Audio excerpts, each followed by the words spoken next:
Hey, welcome to Radicalize Me. If you like what I do here, please hit like and subscribe, and if you can, help us out at patreon.com/radicalizeme. You know, we've all had to find ways to entertain ourselves over this insane year, and I've reached the point where I'm going back to old shows that I've seen a few times, but they're kind of the comfort food of TV shows. And a big one of those for me is Star Trek: The Next Generation. Okay, now before you turn off the video, just hear me out.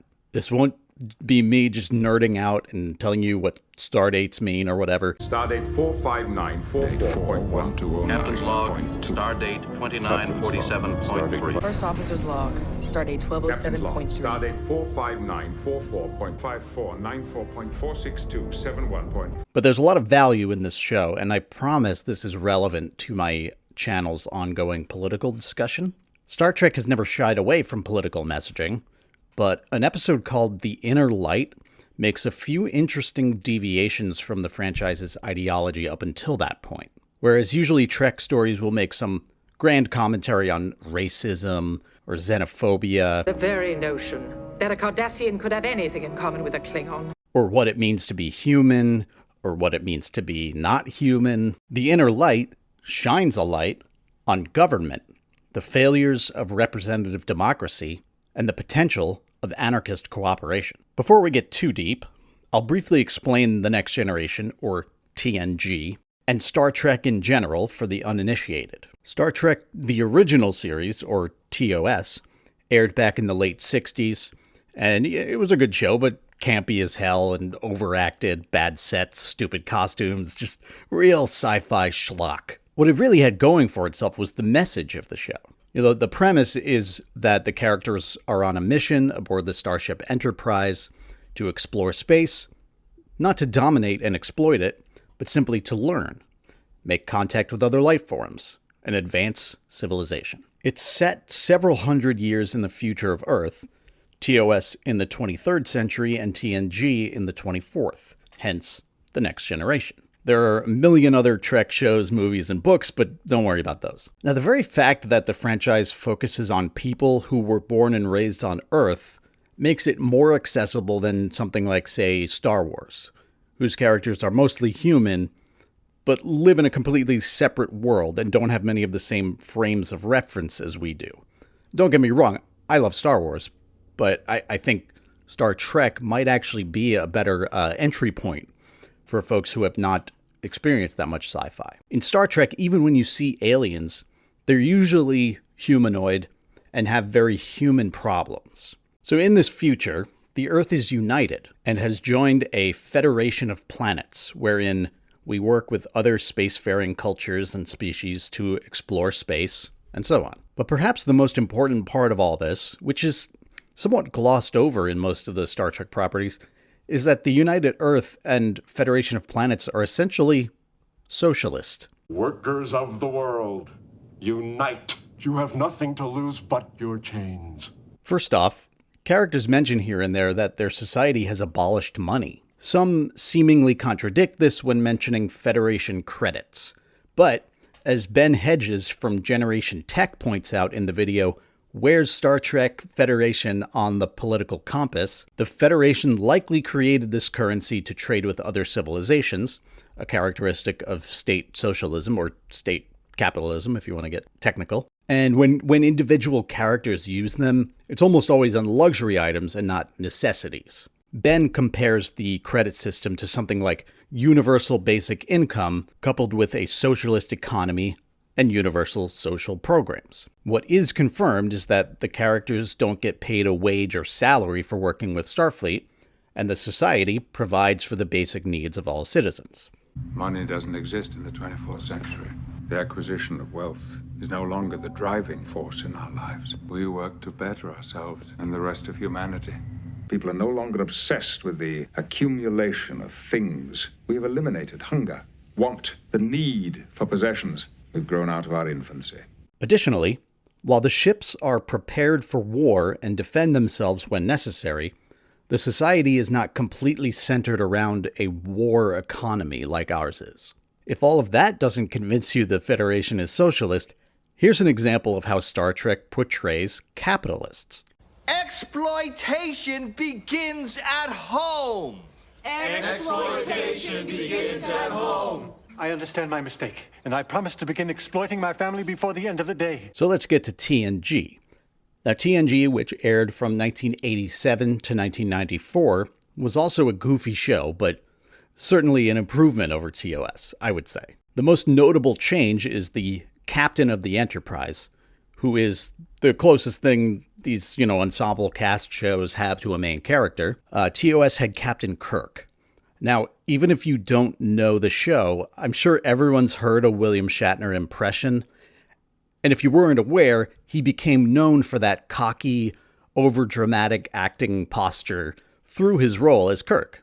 Mr. Spock, my friend, we've got to do something. He was this macho, headstrong cowboy who went with his gut and his big swinging ship, often to the chagrin of his fellow officers.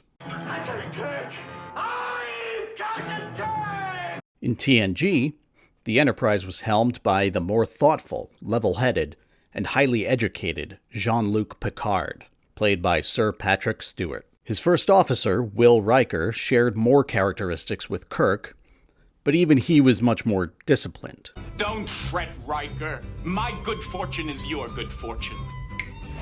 I don't need your fantasy women. Overall, TNG took a little more space for reflection and contemplation, giving its characters time to explore hobbies, art, and their fantasies come to life through the magic of the holodeck, a fully immersive, programmable virtual reality interface. So there's a little background. Again, the TNG episode I want to talk about is called The Inner Light, and it's the 25th episode of the show's 5th season. This episode starts out like many others. Picard and the main crew are on the bridge of the Enterprise, and they encounter an alien probe. Suddenly, Picard passes out. Inciting incident? Incited.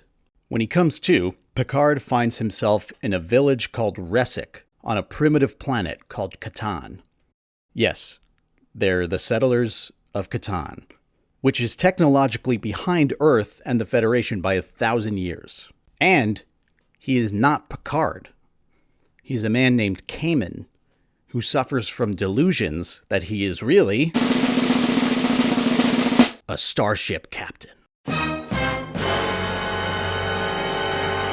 Picard lives out the rest of Kamen's life. 42 years, according to Memory Alpha, the Star Trek wiki. He eventually accepts his fate and embraces his new life through the companionship of his wife, Eileen, and his best friend, Batai. He teaches himself to play the Resician flute, which becomes a cherished pastime for him. It's basically the shitty recorder you played in elementary school, but it becomes important later. Throughout his life as Kamen, Picard works as an iron weaver and studies a persistent drought that plagues the planet. The drought brings widespread climate change and crop failure, which inspires Picard to become more involved in the community of Resic. He and Eileen have 2 kids who take up his passions. Most importantly, his daughter, who shares his love of science and studies the drought herself. He watches Eileen die peacefully of old age. His daughter has a kid, and Picard becomes close with his grandchild. At the end of his life, he watches the launch of a probe. It turns out, and this is your official spoiler warning, that the whole thing is a simulation created by the people of Resic to warn future civilizations not to repeat their mistakes. By the way, can we talk about how much better Patrick Stewart aged than this episode predicted? You saw it just before you came here. We hoped our probe would encounter someone in the future. And then they really hit you over the head with it. Oh, it's me. Yeah? Isn't it? Mm-hmm. I'm the someone. Yeah, we got it. I'm the one it finds. Right. That's what this launching is. Okay. A probe that finds me. Uh-huh. In the future. Yeah, it does. Picard was only unconscious for 25 minutes, and the launch he witnessed was the probe from the beginning. A time capsule containing the simulation, sent up by the Resicians, who died out 1,000 years earlier due to climate change. Because Star Trek loves its heavy-handed allegories and moralizing. And so do I. That's another important thing to know if you're new to sci-fi. The side doesn't matter. It's all about the phi. So why am I talking about this random-ass Star Trek episode?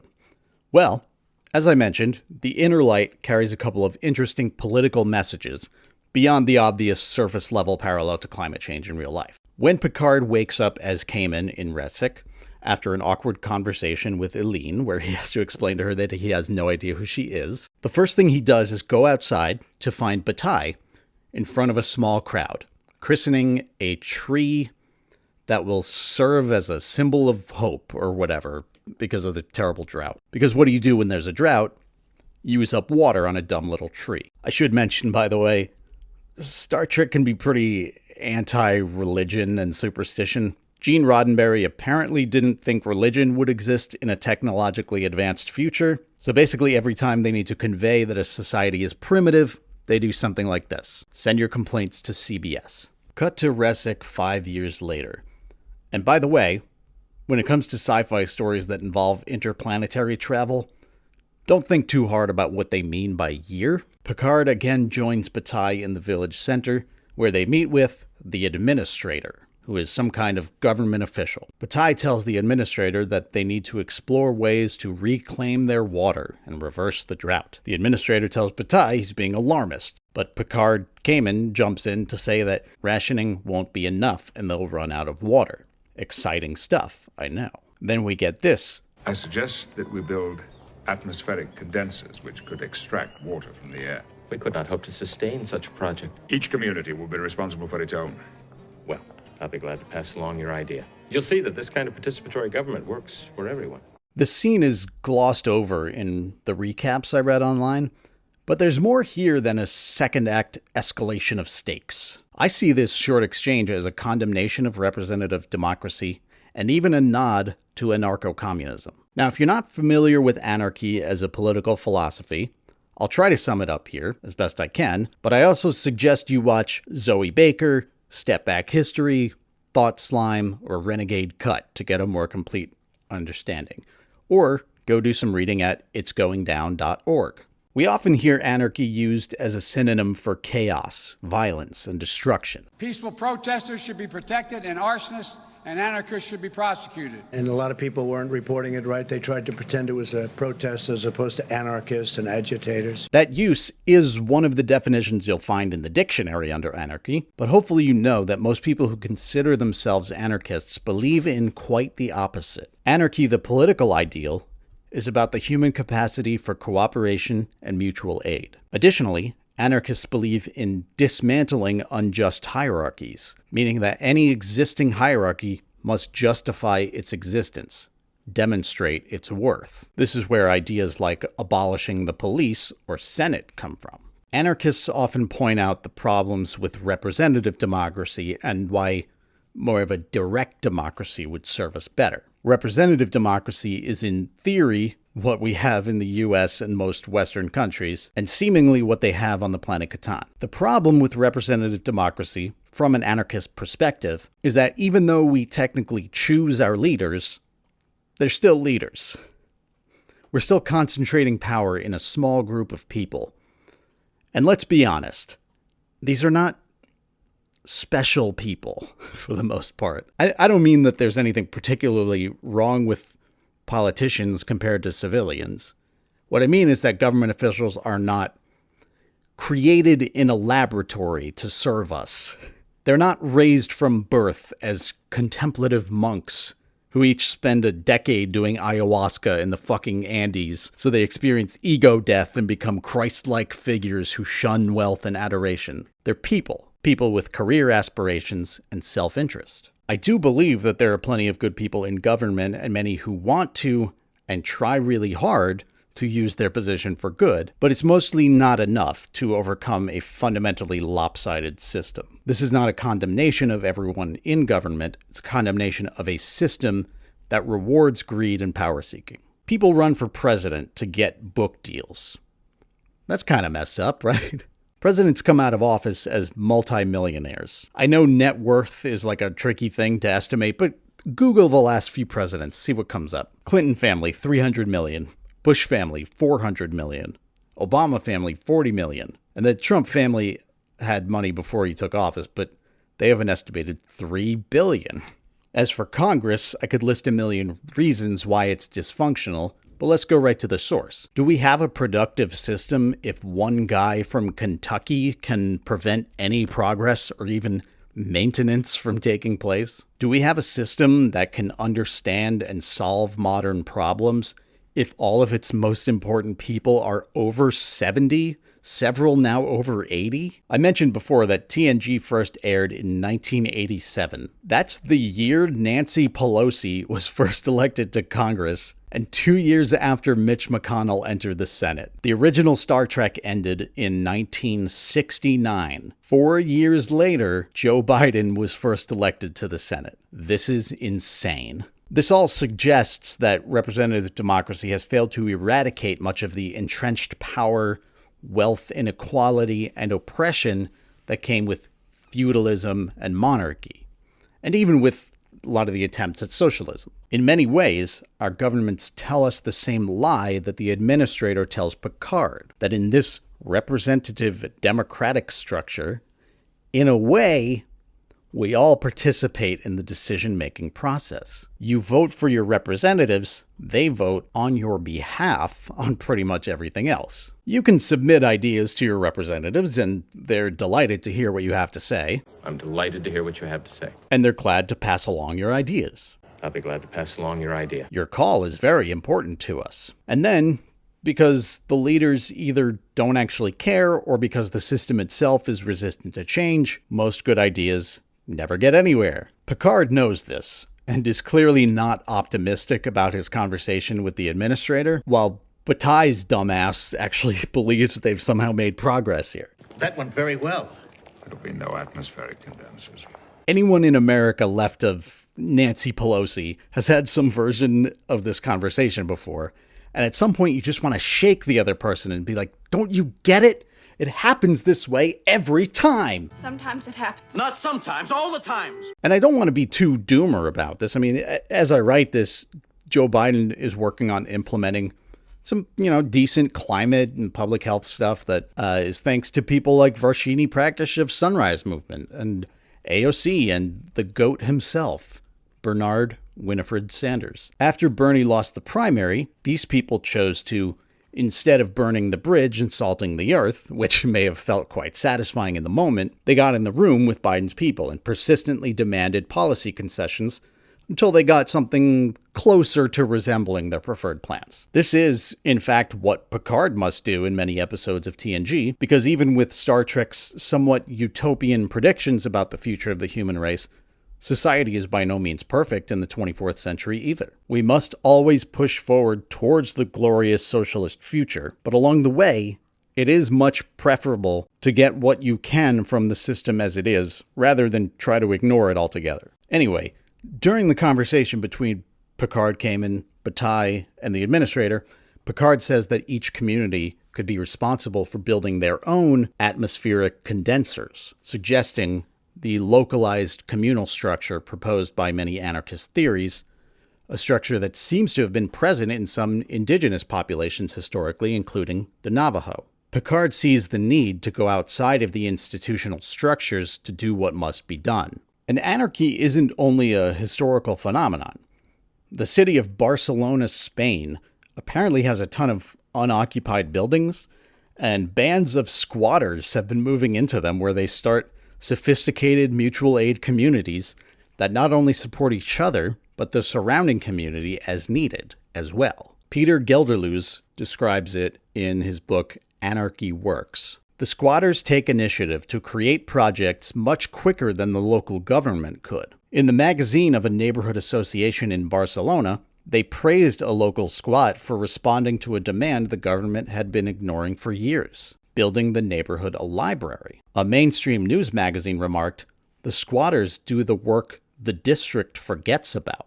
Now, it's unusual to portray Picard as this radical. Like I said, Picard was much more restrained and pensive than his predecessor Kirk.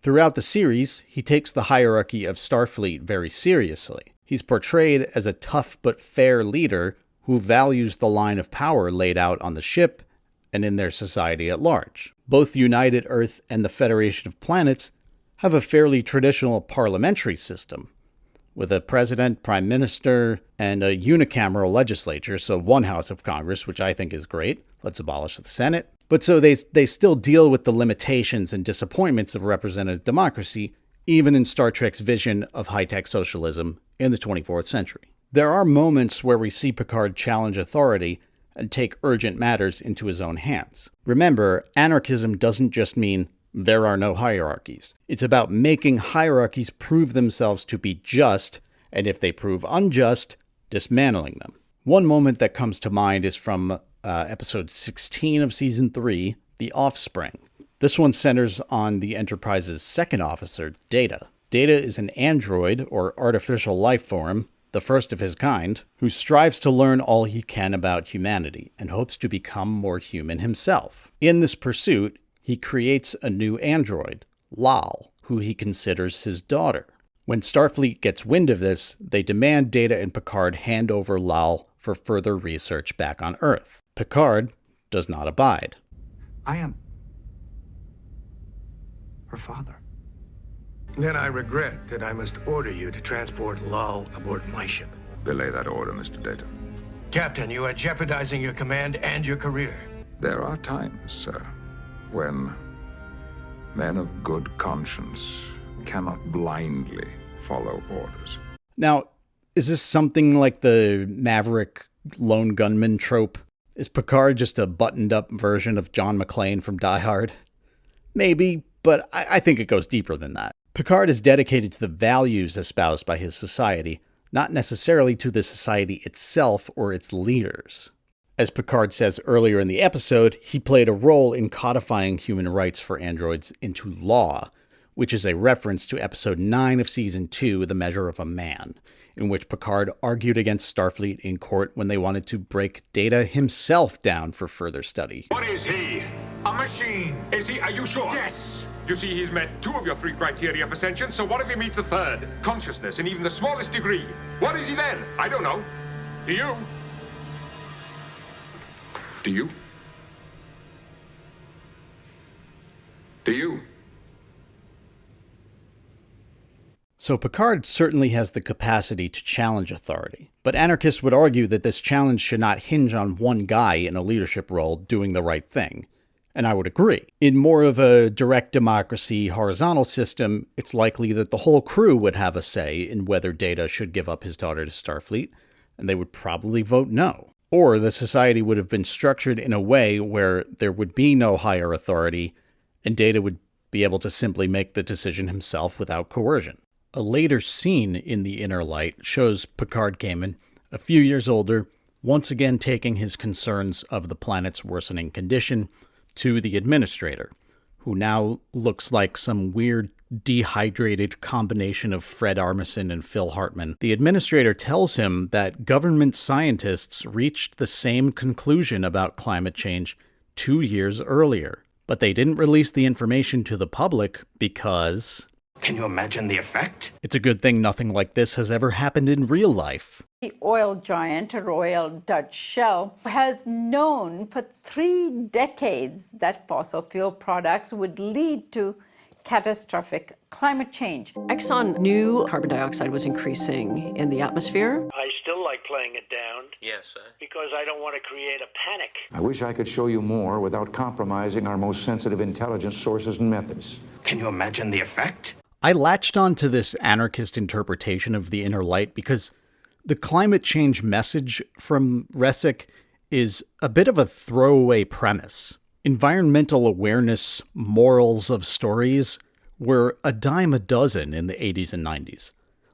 A lot of good that did. 1986, a year before the first season of TNG aired, saw the release of Star Trek IV, The Voyage Home, a film in which the cast of Star Trek, the original series, literally saved the whales. I didn't say all Star Trek properties were good. So while there is a salient, if simple, environmental message in The Inner Light, it's not the biggest takeaway. The production team made it a point to A, include the administrator character as a stand-in for the government, B, have him sing the praises of representative or participatory government which ultimately fails, and C, have Picard see through the bullshit and propose a thoroughly anarchist solution. That has to count for something. Not only was the environmental message a cliché in 1992 when The Inner Light aired, it's not really something the Federation needed to hear in 2368, which is when this episode is set. According to Star Trek lore, which may or may not be canon, I don't know, global warming turns Earth into a nightmare in the mid-21st century, so look forward to that.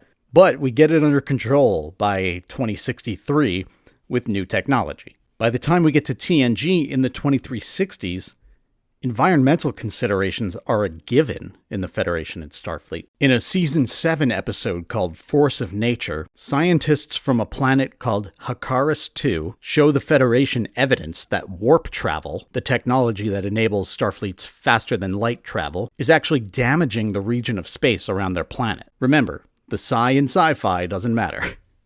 But upon confirming this research, the Federation, through Picard's diplomacy, quickly agrees to set limits on warp use in that region. I'll tell you this, Picard doesn't go around talking about global warming every day after this episode, but I would argue that after The Inner Light, we actually see Picard place even more value on standing up to authority, or at least embrace this existing tendency in himself. In the movie Star Trek Insurrection, he again defies Starfleet to protect data, I'm noticing a trend here, by bringing the Enterprise to a restricted area. Your ship hasn't been fitted for this region. We're going to stop by Sector 441 on our way to the guard system. They are in opposite directions, sir. Are they? In Star Trek First Contact, he flaunts Starfleet's orders to refrain from engaging in battle with the Borg, an alien race that I can't even get into right now, but suffice to say they suck. Just the worst. I'm about to commit a direct violation of our orders. In Season 6, Episode 26, Descent Part 1, a Starfleet admiral chastises Picard for not wiping out the Borg when he could have the previous year, and orders him to do so if he has the opportunity on his upcoming mission. While he ultimately doesn't get a chance to defy this order, he stands up to her with a moral argument in the moment. No one is more aware of the danger than I am, but I'm also bound by my oath and my conscience to uphold certain principles. I will not sacrifice them in order Your priority is to safeguard the lives of Federation citizens, not to wrestle with your conscience. In the later seasons, we also see that Picard has built his own crew of officers willing to practice selective insubordination. In Season 7, Episode 20, Journey's End, Picard is forced by Starfleet to evict a group of Native Americans, as in actual indigenous North Americans, from their new planet. Yeah, that was a real plot. It was a show that looked forward, but it was still the early 90s. Anyway, in this one, Picard gives in to Starfleet, but we get a glimpse of his legacy when a young officer named Wesley Crusher, to whom Picard is a mentor and father figure, sides with the indigenous society and ultimately renounces his enlistment in Starfleet. But now is not the time. Do you know what they're trying to do? They're preparing to beam you away and take you to their ship. You're not going to let them do that, are you? In this scene from Season 7, Episode 12, The Pegasus, Picard openly and proudly admits to this admiral that he chose Riker as his first officer specifically because he had defied his former captain. He disobeyed a direct order, and he risked a general court-martial because he thought he was right. Later in that same episode, Picard arrests the admiral for developing a cloaking device in violation of a Federation treaty, after the crew refuses the admiral's attempt to take command of the Enterprise. As captain of the Enterprise, I'm placing you under arrest, Mr. Wolf. I have a lot of friends at Starfleet Command, Captain. You're going to need them. In the final scene of the series finale, spoilers, I suppose, Picard finally brings down the walls he's always had up between himself and his crew by joining them for one of their regular poker games, saying he regretted not doing so sooner. For the show to literally end with an act of flattening a hierarchy again tells me anarchy was an enduring lesson from Picard's life on Resic. Captain, I believe I speak for everyone here, sir, when I say, to hell with our orders. A more tangible item that Picard carries with him from that life is his flute, which the crew inexplicably find in the probe after the ordeal. As soon as he picks it up, he remembers how to play it.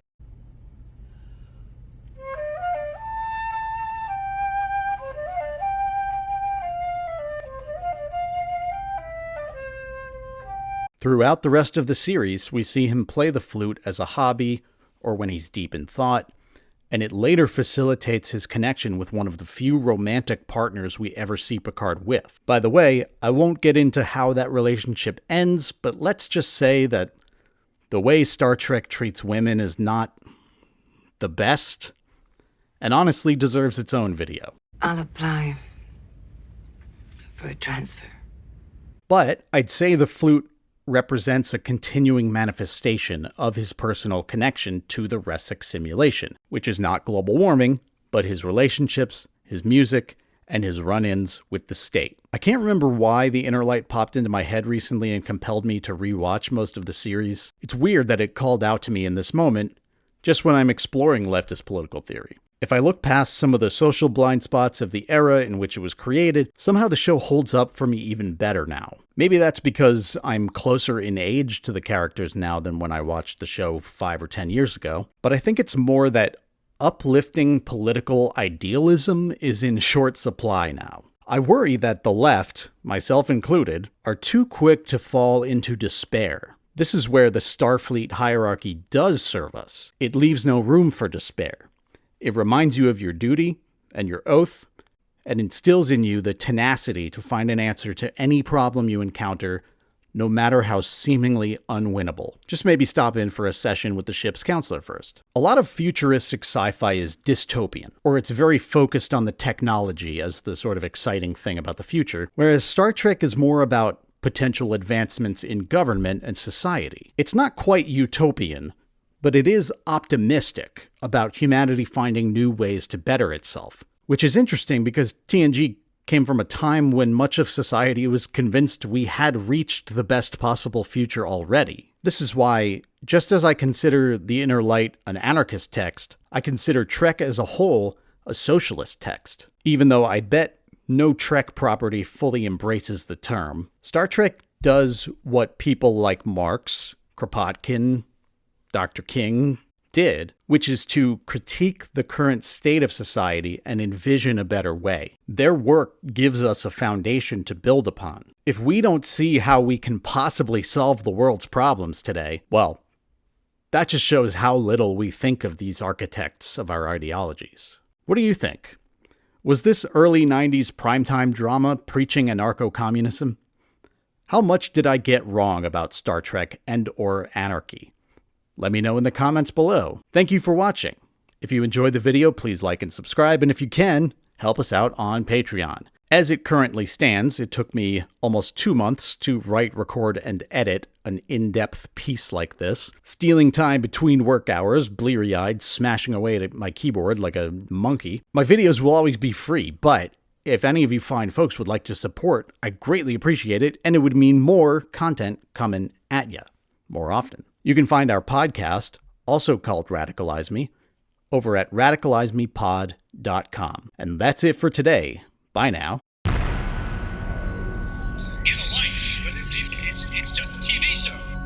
Live long and prosper.